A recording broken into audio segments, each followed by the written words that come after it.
हाय दोस्तों, मैं सुबोध कुमार आपका स्वागत करता हूं आपका अपना यूट्यूब चैनल जिसका नाम है जीके भारत बिहार।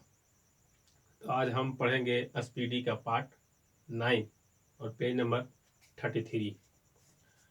हेडलाइन से देखिए उसमें क्या है, गुजरात है, क्योंकि अलग अलग वर्ष के निकलने के कारण जो है मैच नहीं खाता है पेज नंबर, इसलिए लिख दिए हैं। तो आज हम पहले इसमें क्या याद करेंगे, तापमान से संबंधित जो क्वेश्चन आता है उसको याद करेंगे। यदि आप चैनल पर नए हैं तो अभी चैनल को सब्सक्राइब नहीं करिएगा, आप पहले पूरा वीडियो देखिए, उसके बाद चैनल को सब्सक्राइब करिएगा। तो आइए देखते हैं तापमान जो क्वेश्चन आता है तापमान से। पहले इसके बारे में देखते हैं, गुजरात। तो गुजरात का जो है स्थापना कब हुआ था? गुजरात और महाराष्ट्र का स्थापना जो हुआ था 1 मई 1960 को हुआ था। 1 मई 1960। और गुजरात और महाराष्ट्र दोनों का जो है उच्च न्यायालय यानी हाई कोर्ट, वह भी स्थापना कब हुआ था? 1960 में। तो इस तरह से ये दो राज्य भी हमारा जो है कंप्लीट हो जाएगा 1960। अब 1960 में आदमी महाराष्ट्र जो थे 1960 में क्या हुए, गुजर गए। उनका केस कहाँ चल रहा है? हाई कोर्ट में चल रहा है। यानी हाई कोर्ट भी और राज्य भी दोनों 1960। क्लियर? 1 मई 1960। यहाँ तक क्लियर हो गया। अब ये देखते तापमान। तापमान में जो है जल का जमना और जल का जो है बाष्प में बदलना यानी क्वथनांक, ये दो अलग अलग पैमाना होता है जो कि 4 पैमाने में मापा जाता है। एक तो डिग्री सेल्सियस, दूसरा फ़ारेनहाइट, तीसरा रोमर और चौथा केल्विन में होता है। केल्विन एक ऐसा पैमाना है जो कि डिग्री सेल्सियस में नहीं मापा जाता है। केल्विन डिग्री सेल्सियस में नहीं होता है, इसका ध्यान देना है। अब इसको किस तरह से देखिए याद करते हैं। इस पर जब क्वेश्चन आता है तो एक इतना बड़ा देखिए फॉर्मूला होता है जो कि याद रखना क्या हो जाता है, बहुत मुश्किल हो जाता है। लेकिन हमको इसको याद नहीं करना है, क्या करना है, इसको समझना है कि आखिर ये फॉर्मूला आया है तो आया कहाँ से। देखिए, जल जो जमता है अगर डिग्री सेल्सियस में पूछे तो 0 डिग्री सेल्सियस में जमता है। बाष्प में बदलता है कितना, यानी क्वथनांक कितना हो जाता है? 100 डिग्री सेल्सियस पर। मिलाते जाइएगा। फ़ारेनहाइट में पूछेगा जल का जमना तो 32 डिग्री फ़ारेनहाइट, और जल का क्वथनांक कितना होता है फ़ारेनहाइट में? 212 डिग्री फ़ारेनहाइट। रोमर में पूछेगा तो 0 डिग्री रोमर जल का जमना, और जल का क्वथनांक में रोमर में तो 80 डिग्री रोमर, 80 रोमर। जल का जमना केल्विन में अगर पूछे तो केल्विन में डिग्री नहीं लगाना है, डायरेक्ट बोलना है जल के जमने के लिए 273 केल्विन। कितना? 273 केल्विन। और जल का क्वथनांक कितना हो जाएगा? 373 केल्विन हो जाएगा, 373 केल्विन। अब आइए देखिए फॉर्मूला कहाँ से निकला है, इसको देखते हैं। डिग्री सेल्सियस में तो इसको क्या लिख देना है? C-0। अब C का जो भी मान होगा सेल्सियस में, अगर उसमें हम 0 घटाएंगे तो कोई परिवर्तन नहीं होगा, इसीलिए ऐसा लिखा जाता है। C-0 लिखें। अब ये दोनों के बीच कितना अंतर है? 0 डिग्री सेल्सियस है, 100 डिग्री सेल्सियस है। वही अंतर जो है उसके नीचे लिखा जाता है। तो ये दोनों के बीच अंतर कितना है? 100 है। 100 लिख दिए, बराबर 32 डिग्री फ़ारेनहाइट, F-32 लिखे उलट कर। और ये दोनों के बीच अंतर कितना है? ये दोनों के बीच अंतर कितना है? 180 का, बटा 180 कर दिए, फिर बराबर R-0 किए। और ये दोनों के बीच कितना अंतर है? 80 का, 80 नीचे लिख दिए। 273 केल्विन है तो K-273 लिखे। और ये दोनों के बीच का अंतर कितना है? 273 और 373, अंतर कितना है? 100 है। हो गया फॉर्मूला तैयार। अब इसको काट देंगे, B-25 100 हो जाता है, B-नमक 80 हो जाता है, B-चक 80 हो जाता है, फिर B-25 100 हो जाता है। तो इसको इस तरह से भी लिख सकते हैं, C-0/5 बराबर F-32/9 R-0/4 K-273/5। उम्मीद है कि आपको समझ में आया होगा। अब बात है, इसको एक बार फिर से देखते हैं। 0 डिग्री जमना, 32 डिग्री फ़ारेनहाइट में जमना, R 0 डिग्री रोमर में जमना और 273 में केल्विन में जमना।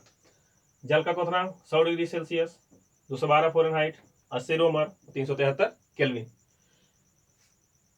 सी माइनस 0 बटा दोनों का अंतर, F माइनस 32 बटा दोनों का अंतर। इस तरह से अंतर लिख दिए, फिर उसको काट कर और क्या किए, छोटा कर दिए। हमारा फॉर्मूला हो गया तैयार। तो फॉर्मूला रटना नहीं है, हमको सिर्फ इसको क्या करना है, समझना है।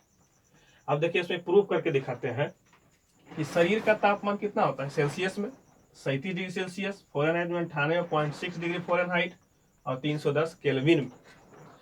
अब देखिए 37 डिग्री सेल्सियस है, अब फ़ारेनहाइट में 98.6 आता है या नहीं आता है, इसको चेक करते हैं फॉर्मूला उठाकर। तो सेल्सियस का दिए हुए है, तो C माइनस 0 बटा 5 लिख दिए बराबर F माइनस 32 बटा 9 लिख दिए, क्योंकि फ़ारेनहाइट को लाना है, इसलिए जिसको भी लाना है उसी को उसके बराबर में लिखना है। अब 37 डिग्री है, 37 यहाँ लिख दिए, 0 घटेगा कोई अंतर नहीं, बटा 5 लिख दिए बराबर F माइनस 32 बटा 9 हो गया। यहाँ तक क्लियर। अब देखिए इसको गुना करिए, तिरछा तिरछी गुना हो जाएगा, ये कितना हो जाएगा 5F माइनस 32 बचे कितना होता है 160, 160। और इधर कितना हो जाएगा 9 सती 63 के 3 हाथ में 3 6 और 9 सती 63 और 63 और 6 कितना होता है 9 3 27, 27 और 6 कितना हो जाएगा 33 हो जाएगा, यानी कि 333 हो जाएगा। अब देखिए 5F बराबर क्या हो जाएगा, ये माइनस में है, उधर जाएगा तो प्लस में है, जुड़ जाएगा, तो इसको जोड़ देंगे 333 प्लस 160 इसका टू कितना हो जाएगा 3 6 3 9 और 3 1 4, यानी 5F बराबर हो जाएगा 493। अब देखिए 493 को भागा देते हैं 5 से, 9 पचे 45, 4 उतर गया है, 3 आ गया, 8 पचे 40, 40 में हो गया, 3 हो गया, पॉइंट दिए 0 हो गया, 6 पचे 30, आ गया 98.6, कितना आ गया 98.6 डिग्री फ़ारेनहाइट। तो इस तरह से हम लोग प्रूफ करके बना लेंगे। इसको रटना नहीं है, इसको रिपीट करके 2 बार 3 बार समझिए, इसको लिखिए और खुद से बनाइए, देखिए आ जाएगा। अब आइए देखिए इधर एक और क्वेश्चन आता है, कमरे का सामान्य ताप, इसको किस तरह से याद करेंगे। घर में शरीर में है 37 degree Celsius, 98.6 degree Fahrenheit, 310 kelvin. अब सोचिए रूम में गए, कमरा में गए हैं, तो जाहिर सा है कि तापमान कम जाएगा। 37 है, 27 डिग्री सेल्सियस, 98.6 डिग्री फ़ारेनहाइट है, यहाँ कितना हुआ 18 कम गया, 80.6 डिग्री फ़ारेनहाइट। 310 है, यहाँ कितना हो गया 300 केल्विन, 10 कमा, इधर भी देखिए 10 कमा, इसमें कितना कमाना है 18 कमाना है, हो जाएगा क्लियर। अब आइए स्पीडी स्टार्ट करते हैं। भारत संयुक्त राष्ट्र संघ के सुरक्षा परिषद में अस्थायी सदस्य नहीं है। यूएनओ का जो स्थापना हुआ था 24 अक्टूबर 1945 को, उसमें जो है इस भारत के पास वीटो पावर नहीं है। जिसके पास वीटो पावर है वो 5 देश है। 5 देश हैं, वो कौन कौन, उसको किस तरह से याद रखना है, वो एक ट्रिक है। ABC को फाड़ दो, ध्यान से देखिएगा, ABC को क्या करना है, फाड़ दो, ABC को फाड़ दो। अमेरिका, ब्रिटेन, चीन को से कुछ भी नहीं है, फ्रांस, ABC को फ्रांस हो गया, और रॉ से हो गया जो रूस हो गया, और दा से कुछ भी नहीं है। ABC America, Britain, China, F से फ्रांस, R से रूस, को से कुछ भी नहीं। तो यही 5 जो देश है जिसके पास वीटो पावर है, इसमें भारत नहीं आता है। ठीक, अगला क्वेश्चन है, स्वर्ण मंदिर जो है किस धर्म से संबंधित है। स्वर्ण मंदिर सिख धर्म से संबंधित है। सिख धर्म के संस्थापक कौन थे, गुरु नानक, गुरु नानक। सिख धर्म के जो 5वें गुरु थे अर्जुन देव, उन्होंने ही स्वर्ण मंदिर का निर्माण करवाए थे। ठीक है। महाराजा रंजीत सिंह के द्वारा जो है उसमें स्वर्ण सुशोभित किया गया था, महाराजा रंजीत सिंह के द्वारा, इसीलिए स्वर्ण मंदिर कहा जाता है। कहाँ? अमृतसर, पंजाब में। क्लियर। और यही 5वें गुरु को जहांगीर के द्वारा क्या कर दिया गया था? फांसी दे दिया गया था। क्लियर। भारत ने ओलंपिक खेलों में पहला स्वर्ण पदक कब जीता था? भारत ने ओलंपिक में पहला स्वर्ण पदक 1928 में जीता था। ओलंपिक, प्राचीन ओलंपिक 776 बीसी, आधुनिक ओलंपिक 1896। आधुनिक ओलंपिक का जनक पियरे डी कुबरटीन, पियरे डी कुबरटीन जाना जाता है। अब 1928 से याद रखना है। Nehru report 1928। Simon commission Bharat कब आया? 1928, लेकिन वहां से चला था कब? 1927। क्लियर। प्रथम विजेता अगर पूछ दे कि ओलंपिक में भारतीय प्रथम विजेता कौन था, तो केडी राय थे, KD Jadhav, KD Jadhav. Clear. अगला क्वेश्चन है शक संवत कौन सा पदक जीते थे? तो कांस्य पदक। शक संवत पर आधारित राष्ट्रीय पंचांग का प्रथम महीना चैत होता है और अंतिम महीना क्या होता है? फागुन होता है, होली। शक संवत का शुरुआत कब हुआ था? 78 ईस्वी में। हिजरी संवत का शुरुआत कब हुआ था? 622 ईस्वी में। आदि मानव ने सबसे पहले क्या जलाना सीखा? आदि मानव ने सबसे पहले आग जलाना सीखा। क्या सीखा? आग जलाना सीखा। दक्षिण गंगा भारत में किसे कहा जाता है? दक्षिण गंगा गोदावरी, दक्षिण गंगा गोदावरी को कहा जाता है। 42वां संविधान संशोधन 1976 में हुआ था। 42वां संविधान संशोधन 1976। अब इसको देख कैसे याद रखना है? 42 है, 1942, 4×2 कितना हो गया? 6। एक होता है 44वां संविधान संशोधन। 42वां संविधान संशोधन है, ये कब हुआ था? 1976 में। 4×2 6 और 44वां पूछेगा, यहाँ 78 हो जाएगा। 4×4 कितना? 8। तो 42वां संविधान में जोड़ा गया, क्या चीज जोड़ा गया? तो प्रस्तावना में जो है अभी तक मात्र एक बार संशोधन हुआ है, वही है 42वां संविधान संशोधन 1976। इसमें है जो संविधान के प्रस्तावना में 3 शब्द जोड़े गए थे। क्या क्या? तो शब्द था समाजवादी, धर्मनिरपेक्ष एवं एकता एवं अखंडता। समाजवादी, धर्मनिरपेक्ष, एकता एवं अखंडता सब जोड़े गए थे। अगला क्वेश्चन है किस संविधान संशोधन के तहत मत डालने के नहीं, यानी वोट डालने का जो आयु है उसको 21 वर्ष से घटाकर 18 वर्ष कर दिया गया था? तो 61वां संविधान संशोधन 1989, 61वां संविधान संशोधन 1989 21 वर्ष से घटाकर कितना कर दिया गया था? 18 वर्ष कर दिया गया था। 2 बार एवरेस्ट पर चढ़ने वाली महिला, उनका नाम क्या था? तो पहली बार चढ़ने वाली कब? 1975 में। 16 मई 1975 में। कौन? झुंको तेवई। झुंको तेवई कहां पर चढ़ी थी? माउंट एवरेस्ट पर चढ़ने वाली महिला झुंको तेवई 1975 में। संतोष यादव जो है 2 बार चढ़ी थी। कितनी बार? 2 बार चढ़ी। 2 बार। कौन? संतोष यादव। अगला क्वेश्चन है इंडिया हाउस कहाँ स्थित है? इंडिया हाउस कहाँ स्थित है? लंदन में स्थित है। इंडिया हाउस, इंडिया तो है यहाँ, लेकिन इसका हाउस कहाँ है? ब्रिटेन में, लंदन में। लंदन किस नदी किनारे? टेम्स नदी के किनारे। ब्रिटेन की राजधानी है लंदन। अगला क्वेश्चन है तैमूर लंग के आक्रमण का परिणाम क्या हुआ था? जब तैमूर लंग आक्रमण किया था तब तुगलक वंश का पतन हो गया था। तैमूर ने कर दिया तुगलक वंश का पतन। क्लियर। अगला क्वेश्चन है सरस्वती सम्मान के प्रथम प्राप्तकर्ता कौन थे? साहित्य के क्षेत्र में जो सरस्वती पुरस्कार दिया जाता है उसके पहले प्राप्तकर्ता थे कौन? हरिवंश राय बच्चन, अमिताभ बच्चन के पिताश्री। क्लियर। दीपशिखा पद का रचनाकार कौन थे? दीपशिखा पद का रचनाकार और यामा के लेखक दोनों कौन थे? महादेवी वर्मा, यामा वर्मा। अगला क्वेश्चन है हैरी पॉटर के लेखक कौन? जेके रॉलिंग। हैरी पॉटर, जेके रॉलिंग, रॉलिंग रॉलिंग, जेके रॉलिंग। भारत का 28वां राज्य कौन? भारत का 28वां राज्य कौन? झारखंड। 29वां राज्य कौन? तेलंगाना। लेकिन वर्तमान में कितने राज्य? तो 28 ही राज्य। क्लियर? अब देखिए, उधर बता दिए थे ममेत्री, बता दिए 1972, मेघालय, मणिपुर, त्रिपुरा। कल बताए थे क्या?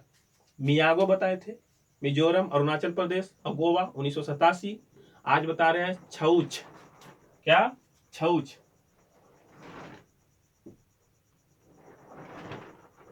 इसका गठन कब हुआ था? 2000 में। कब हुआ था? 2000 में। छत्तीसगढ़, उत्तराखंड और झारखंड। छत्तीसगढ़, उत्तराखंड, झारखंड, अब सबका गठन 2000 में। और इसका उच्च न्यायालय का भी गठन हुआ 2000 में। क्लियर? याद कैसे रखना है?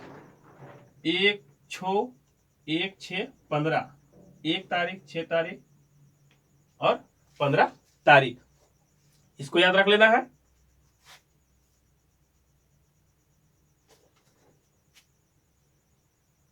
यहाँ 9 है, 1/9/15, 1/9/15, 1 नवंबर, 6 नवंबर, 15 नवंबर। क्लियर? 1 नवंबर 2000, 9 नवंबर 2000, 15 नवंबर 2000 को गठन हुआ था। 2000 में राज्य बना, 2000 में उच्च न्यायालय बन गया। गरीबी रेखा का मापन कैलोरी खपत पर आधारित होता है। गरीबी रेखा का जो मापन होता है कैलोरी खपत पर आधारित होता है। मूल्य परिवर्तन पर वृद्धि या ह्रास, यानी वृद्धि या कमी करने को प्रवृत्ति क्या कहा जाता है? मांग का लचीलापन, कम बेसी हो रहा है, यानी लचीला हो रहा है, लचीलापन हो जाएगा। पूंजी वह संपत्ति है, पूंजी वह संपत्ति है जो संपत्ति अर्जित करने के लिए होता है। अब पूंजी रहेगा नहीं तो संपत्ति कैसे बनेगा? क्लियर? अगला क्वेश्चन है, चंद्र ग्रहण लगता है, किस स्थिति में चंद्र ग्रहण लगता है, किस स्थिति में सूर्य ग्रहण लगता है? चंद्र ग्रहण जब ही लगेगा जब सूर्य और चंद्रमा के बीच पृथ्वी आ जाएगा। सूर्य और चंद्रमा के बीच पृथ्वी आ जाएगी, चंद्र ग्रहण लगेगा। सूर्य और चंद्रमा के बीच अगर चंद्रमा आ जाती है तो सूर्य ग्रहण लगेगा। बीच में पृथ्वी, ग्रहण चंद्रमा, बीच में चंद्रमा, ग्रहण सूर्य। चंद्र ग्रहण पूर्णिमा को, सूर्य ग्रहण अमावस्या को। क्लियर?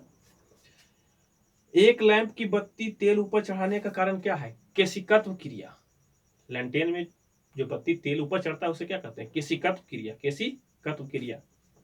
अगला क्वेश्चन है, संविधान सभा की अध्यक्षता किसने किया था? तो संविधान सभा में 3 डेट याद रखना है। 9 दिसंबर 1946, 11 दिसंबर 1946 और 13 दिसंबर 1946। 9 दिसंबर को अध्यक्षता किए थे अस्थायी रूप से डॉक्टर सच्चिदानंद सिन्हा। कई बार सवाल पूछा, अस्थायी बोले तो 11 दिसंबर 1946 को डॉक्टर राजेंद्र प्रसाद के द्वारा, जो भारत के प्रथम राष्ट्रपति चुने गए थे। अगला क्वेश्चन है, भारतीय संविधान का अनुच्छेद कितना के तहत मौलिक अधिकार अगर हनन हो जाता है तो हम सुप्रीम कोर्ट जाएंगे या हाई कोर्ट जाएंगे? तो छोटा में बड़ा, बड़ा में छोटा याद रखना है। अनुच्छेद 32 के तहत हम सुप्रीम कोर्ट जाएंगे और अनुच्छेद 226 के तहत हम हाई कोर्ट जाएंगे। 32 के तहत सुप्रीम कोर्ट, 226 के तहत हाई कोर्ट, यानी बड़ा में छोटा, छोटा में बड़ा। अगला क्वेश्चन है, संपत्ति का अधिकार कैसा अधिकार है? तो 1978 के पहले संपत्ति का अधिकार मौलिक अधिकार था, लेकिन 44वां संविधान संशोधन 1978 के तहत मौलिक अधिकार को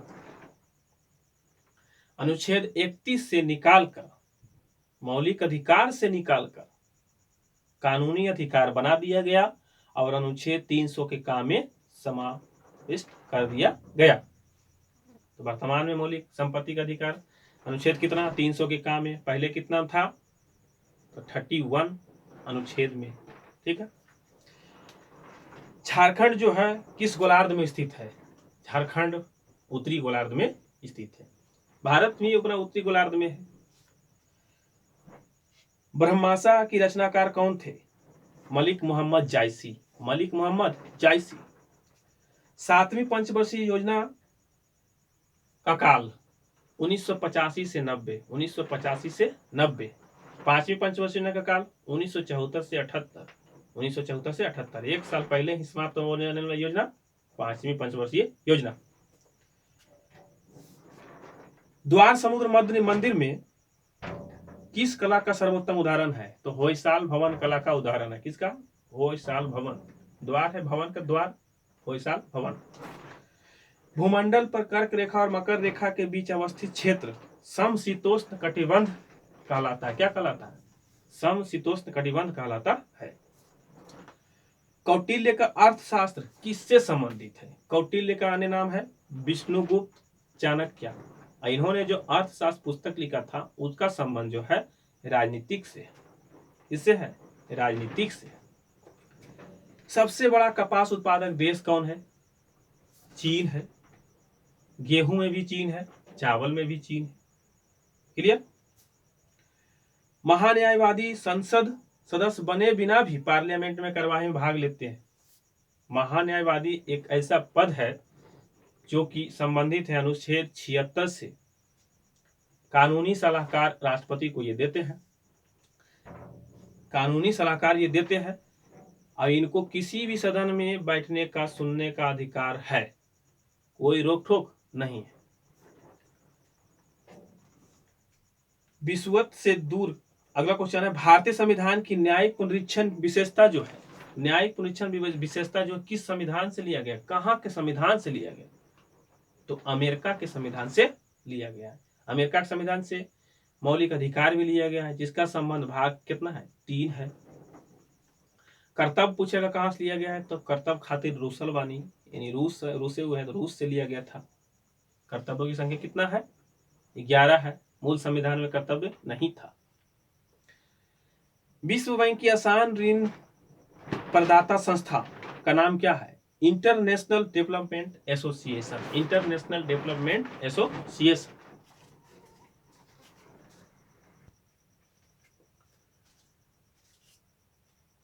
लज्जा पुस्तक के लेखक कौन थे?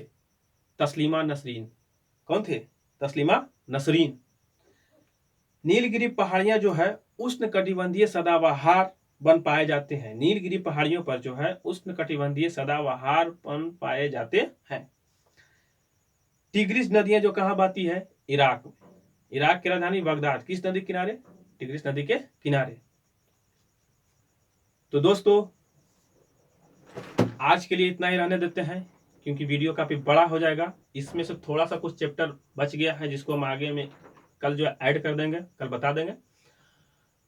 और हम जितना बताए हैं उसको नोटेट करिए, एक एक करके समझिए। जितना रिवीजन करिएगा उतना ही अच्छा होगा। मेहनत करने से कभी पीछे मत हटिए, क्योंकि जो मेहनत करता है सफल वही होता है। ऐसा नहीं कि वीडियो खाली देखिए बस हो गया काम, वैसा नहीं होता है। राइटिंग करिए, क्वेश्चन को अटेंड करिए, तब जहां जाकर के आपको सफलता मिलेगा। ऐसा कभी नहीं हुआ है कि मेहनत किए और रास्ता अगर सही है तो सफलता नहीं कैसे मिलेगा? जरूर मिलेगा। अब नए कैंडिडेट जो पहली बार देख रहे हैं, अगर उनको अच्छा लगा, कुछ समझ में आया, तो चैनल को सब्सक्राइब करिए, शेयर करिए और लाइक करिए। और लाइक करिएगा तब क्या होगा? मेरा उत्साह बढ़ेगा और इससे अच्छा वीडियो मैं आपको दूंगा। लगातार बने रहिएगा आप मेरे साथ। धन्यवाद।